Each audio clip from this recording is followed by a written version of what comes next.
guys Arunachal পাবলৈ আৰু 5 kilometre আছে 5 কিলোমিটাৰ পিছত আমি অসম অৰুণাচল বৰ্ডাৰ পাম তাতে যিখিনি আমাৰ লিগেল প্ৰচিডিউৰ ILP বনোৱা গোটেইখিনি আমি কমপ্লিট কৰিম তাৰপিছত আমি তাত গেষ্ট হাউচ এটা ঠিক কৰিছোঁ তাতে আমি ৰাতিটো থাকিম ৰাতিটো থকাৰ পিছত আমি পিছদিনাখন আকৌ ওলাই যাম চ' ব'লক আমি আমাৰ ব্লগটো আৰম্ভ কৰোঁ আৰু ছাপোৰ্ট কৰি থাকিব আৰু কেনে পালে জনাব কমেণ্ট কৰি থেংক ইউ গুড মৰ্ণিং এতিয়া ৰাতিপুৱা বাজিছে 8টা বাজিল নেকি 9টা বাজিল আমাৰ ব্ৰেকফাষ্ট আমাৰ আহি গ'ল দেখা আছোঁ ব্ৰেকফাষ্ট এই আমাৰ ব্ৰেকফাষ্ট ৰুটি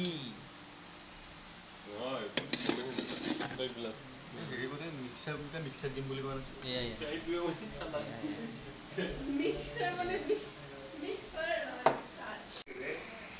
গুড মৰ্ণিং আমাৰ ব্ৰেকফাষ্ট ৰুটি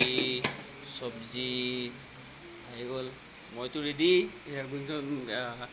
গা ধুব যাব ক'ত যাব বা বাথৰুমত অলপ হেৰি কৰি আহোঁ পূজা অলপ এতিয়া এইখন মোৰ বেড পূৰা ক্লিন এইখন গুঞ্জনৰ তাৰপিছত তোমাৰ পেটে প্ৰেম কৰি খালি কেনেকুৱা লাগিছে ৰাইডটো একদম সুন্দৰ ৰাইড আহিব লাগে জমনি কি হ'ল আমাৰ আজি আমাৰ প্ৰব্লেম কিছুমান হ'ল মোৰ প্ৰব্লেম পাৰ্চনেল প্ৰব্লেম আহিল টিংকু যোৱা ৰাতি হাত কেনেকৈ কাটিল নকওঁ বাৰু এইটো অলপ মানে বেলেগ ধৰণৰ হাতখন কাটিল আমি হাতত লৈ আহিছোঁ এসপ্তাহৰ প্লেন কিন্তু এতিয়া এইবোৰৰ কাৰণে আমাৰ প্লেনটো শ্বৰ্ট হ'ব একো নাই আপোনালোকে আমাৰ নেক্সট ব্লগত দেখিলে পাব কালি কিবা কিবি অলপ ঠাই দেখুৱাম আপোনালোকক আজি বহুত ধুনীয়া ধুনীয়া ঠাই দেখিবলৈ পাব আজিৰ ব্লগত আৰু এই মোজাযোৰ গোন্ধোৱা মোজাযোৰ কাৰ ফেনৰ ওচৰত যোৱাৰ আছে তাৰে তাৰপিছত আমাৰ গেষ্ট হাউচটো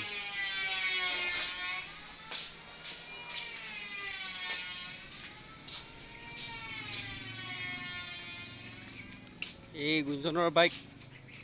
দীপাংকৰ মোৰ টিংকুৰ এতিয়া এটা বস্তু এটা আছে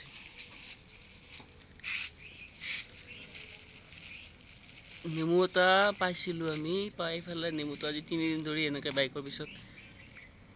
লৈ আহিছোঁ এই খোলা যায় খোলা যায়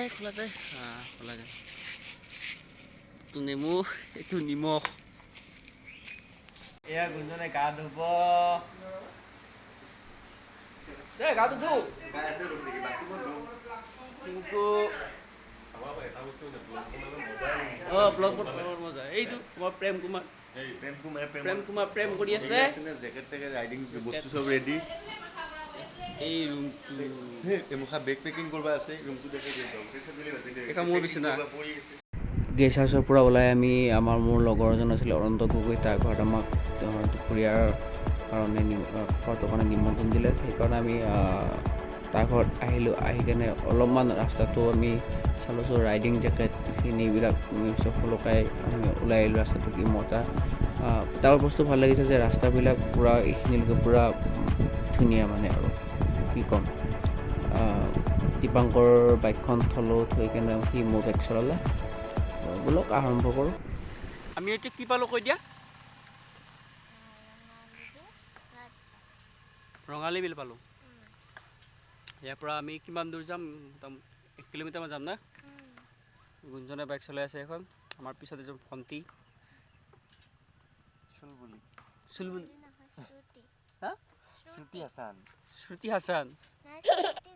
শ্ৰুতি গগৈ আমি এতিয়া শ্ৰুতি গগৈ তোমালোকৰ অৰিজিনেল ঘৰ হয় ন এইখন অঁ শ্ৰুতি গগৈ অৰিজিনেল ঘৰত গৈ আছোঁ এতিয়া সিহঁতৰ ঘৰত আজি খানাটো খাজিলোঁ দুপৰীয়া খানাটো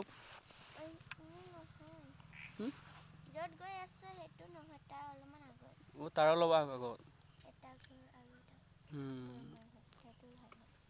এটা ৰাস্তাটো দেখুৱাই দিওঁ আগতে যেতিয়া মই জন্ম হৈছিলোঁ ন তেতিয়া মই তোমাক দেখাম আমি ক'ত আছিলোঁ